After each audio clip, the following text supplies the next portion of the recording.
What is English? What are words? Did I even get that plot right?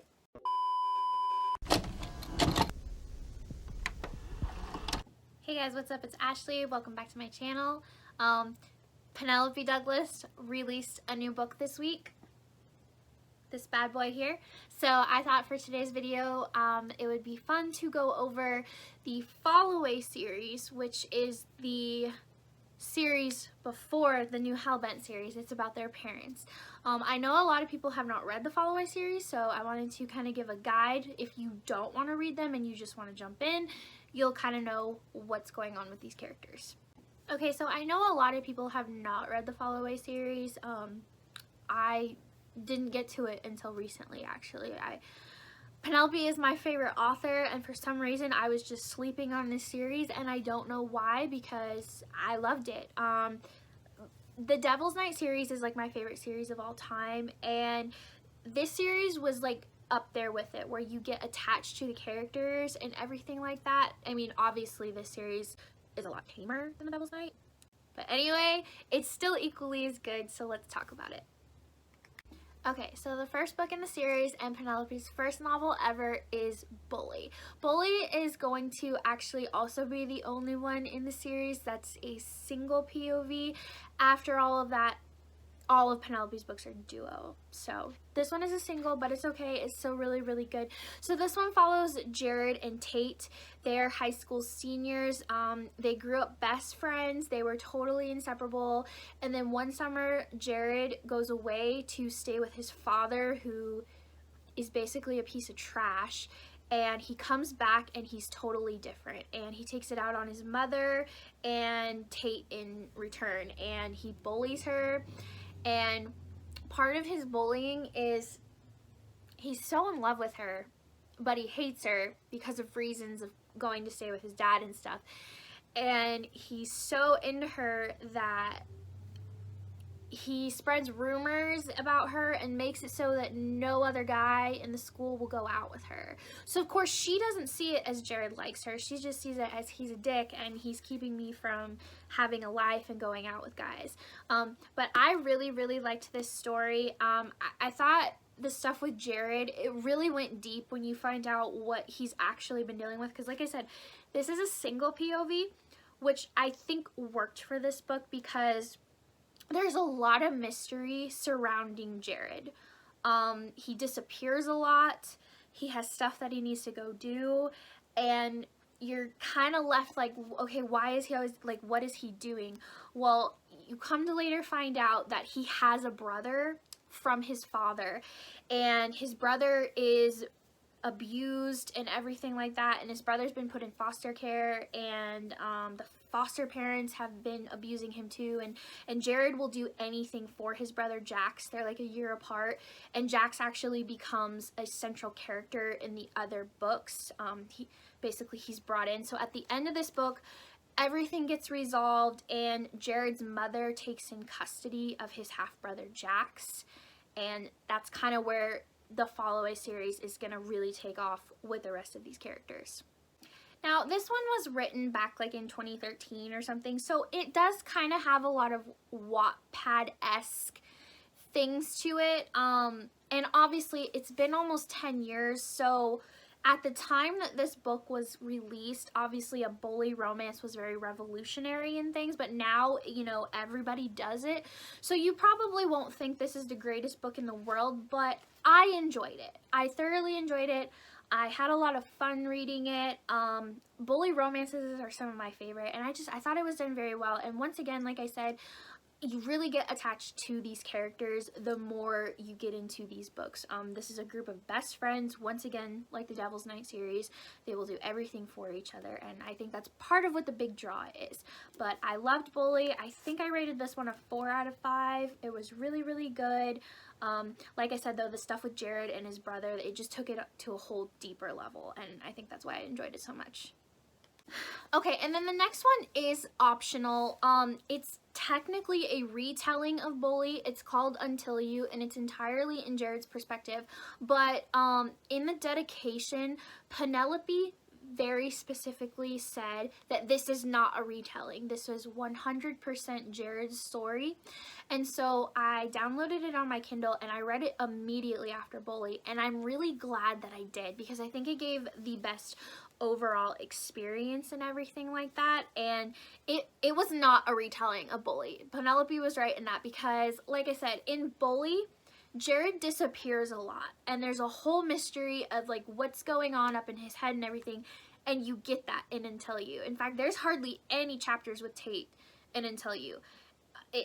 Like I said, you get Jared's story, and it's a totally different story than Tate's, and I thought that it brought everything all together full circle. So obviously, once again, it's going to be the same events that happened in Bully, but like I said, you get Jared's side, so you get to see him when he visits his father in prison and with his brother and all that. And you didn't get any of that in Bully, because it was just Jared telling Tate what was going on. But this was better.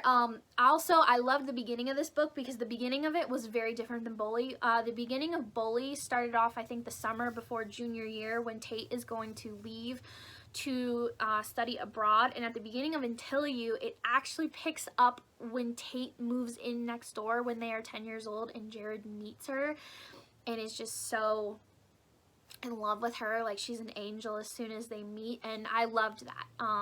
I am a sucker for books where the guy has been in love with her since they were little kids, and then something happens and then he has to be like a total dickwad to make sure that nobody else goes out with her.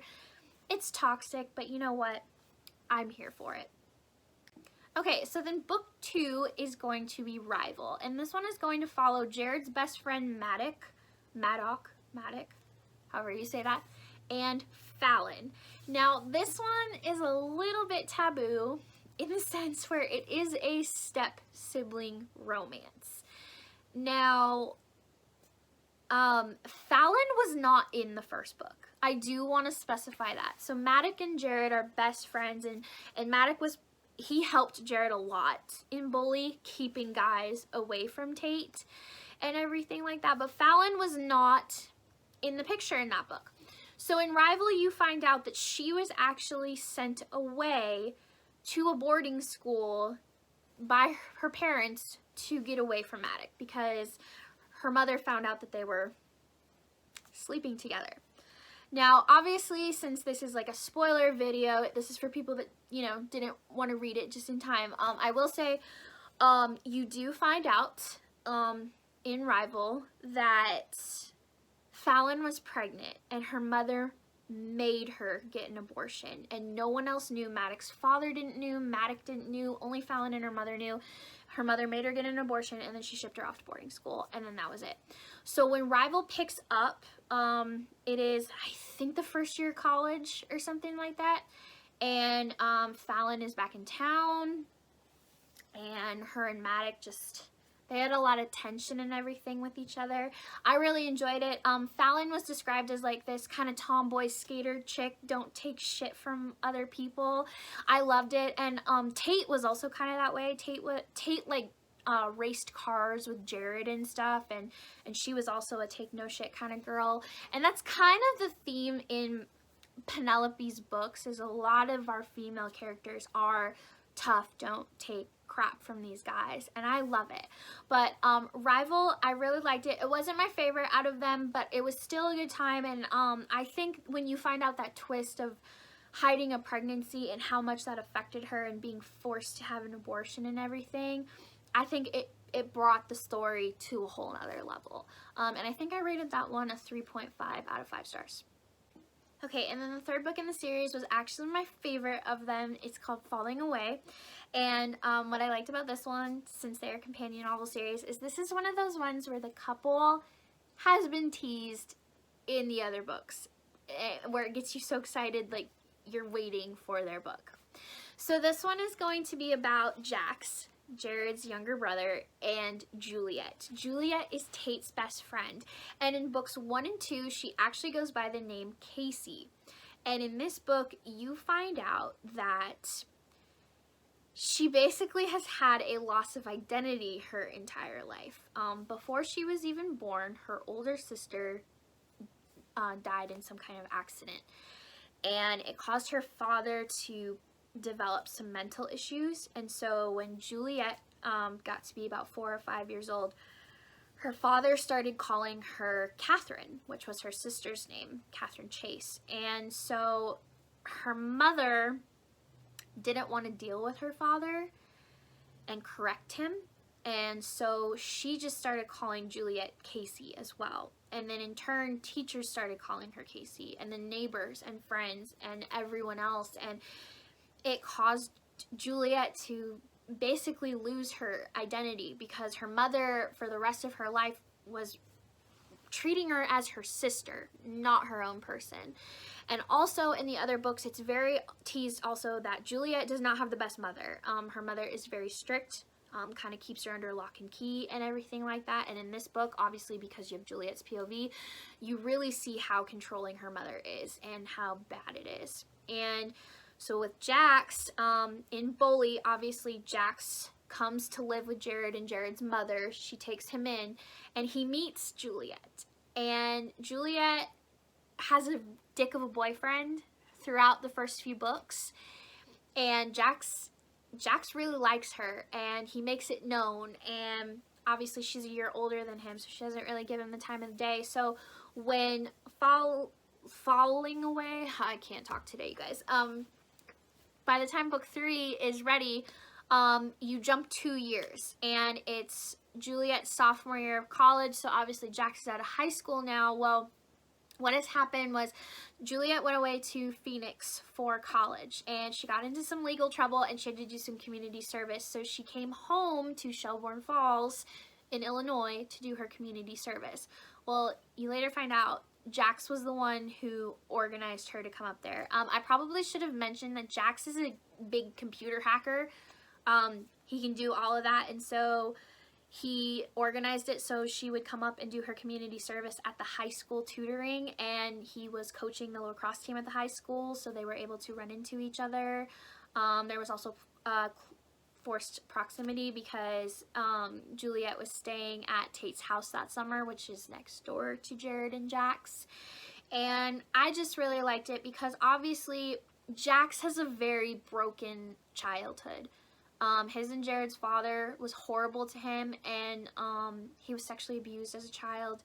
And when he finally got out from under his father, he was put in the worst foster care ever. And until he moved in with Jared, his life was just awful. And so this was a story of two broken people finding love with each other, and I really, really liked it. And Jax is Native American, so he's described with really long hair, and because of being touched when he was little, he doesn't like people touching his hair. But there's a really, really nice scene in the book where he's letting Juliet brush and braid his hair, and I just really liked it. Jax and Juliet, they hold a very special place in my heart.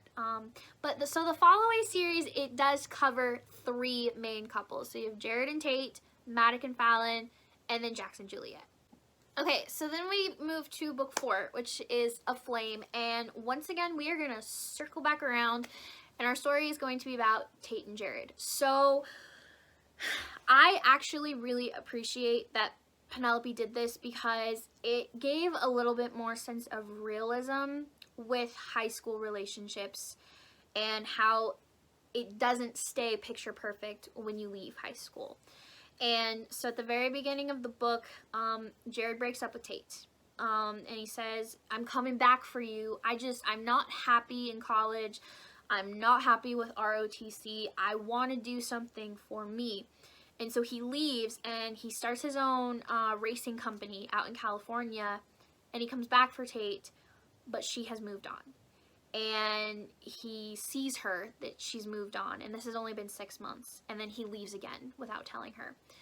So then you flash forward 2 years later. Jared has not come home in a long time. He hasn't seen his brother, he hasn't seen Maddox, he hasn't seen his mother, because he is trying to avoid Tate like the absolute plague. Well, his mother convinces him to come home because she is expecting a baby. I probably should have mentioned this too.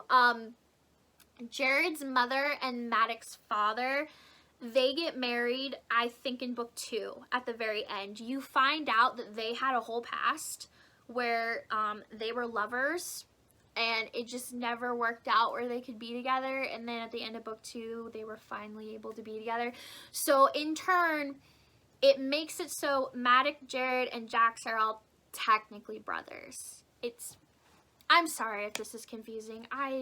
I'm really trying to explain this the best I can, but anyway, so Jared's mother and Matic's father are expecting a baby, so Jared comes home to be there, and obviously the 4 friends, they have set Tate and Jared up to get back together. And I just really liked it because, like I said, it's one of those where you kind of have to grow and find yourself before you can be with that person that you want to be with. And that's what they both did. Jared started his own business, and Tate is doing medical school.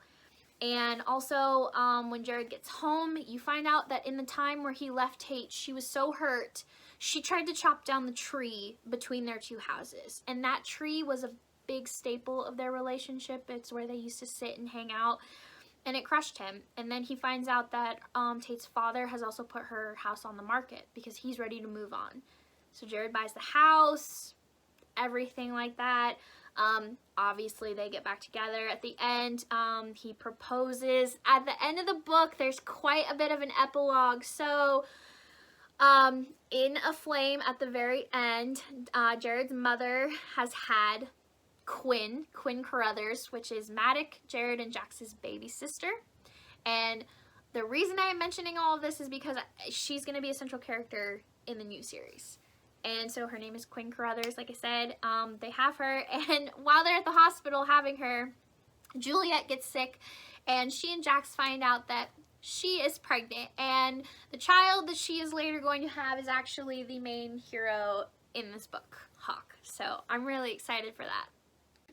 And then at the end of the book, it does have a little bit of a time jump to, I think, a year or 2. And everybody's married at this point. Matic and Fallon had actually gotten married at the end of book 2. It was kind of an FU to their parents so they could get some properties and stuff like that. But at the end of this epilogue in Aflame, everybody is married. Jax and Juliet, they have their little baby boy Hawk. Quinn Carruthers is a little baby girl. And then Tate is pregnant, and Fallon is pregnant with twins. And then you have another chapter where you jump like 8 years or so.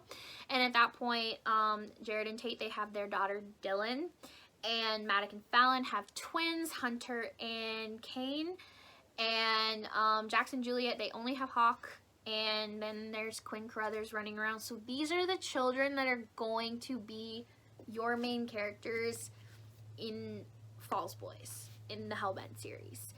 And so that gets me to the final book that I need to recommend in this series.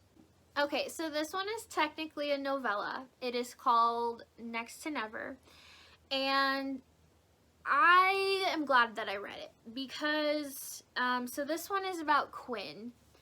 And Quinn has had a crush on Lucas, a boy that Matic had taken in like a big brother, big sister program a long time ago. He's, I think, 8 or 9 years older than Quinn, and so she always used to follow him around and have a crush on him. Well, he doesn't live there anymore, and so at the beginning of the book, she's kind of talking about how she has feelings for him. And so, obviously, they will be a character, like a couple in the Hellbent series later on, but this book was Quinn's story, and I loved it because it had this whole other plot going on. So Quinn is sent a book, and the book actually is a romance book, and Penelope put this book within the book, and I was very confused at first. I'm like, why am I reading about a character named Jace? Because you literally switch from Quinn's POV and then you go to Jace, and I'm like, who the hell is Jace? What is all this?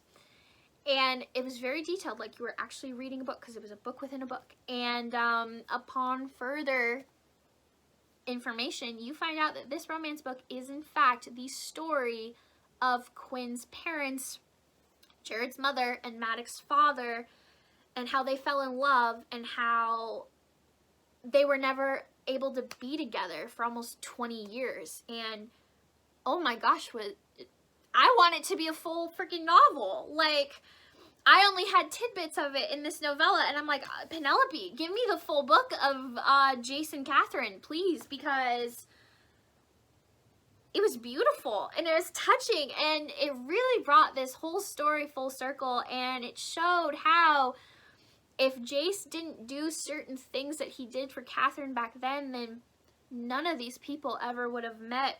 Jared and Catherine never would have bought the house next door to Tate and her father.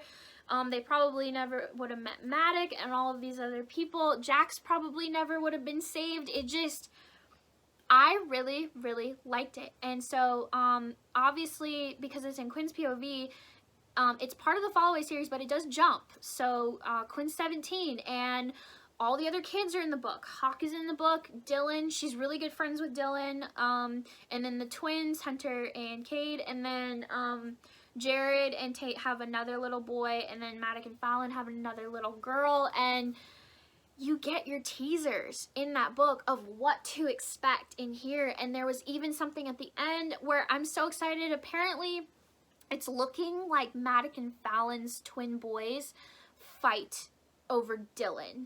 Dylan Trent, Tate, and Jared's daughter. And that in itself is really, really intriguing. So I'm so excited to pick up this book, you guys. I literally finished Next to Never last night, so I'm ready to do this thing. Alright guys, well if you stuck around this long, I highly appreciate it. Once again, I am so sorry if I did not explain this series in the best way. You know when you think you're thinking in your mind that you're an absolute genius when you're describing things, and then you go back later and watch the clip and you're like, oh, that's how I talk? What is English? What are words? Did I even get that plot right? You know what I'm saying?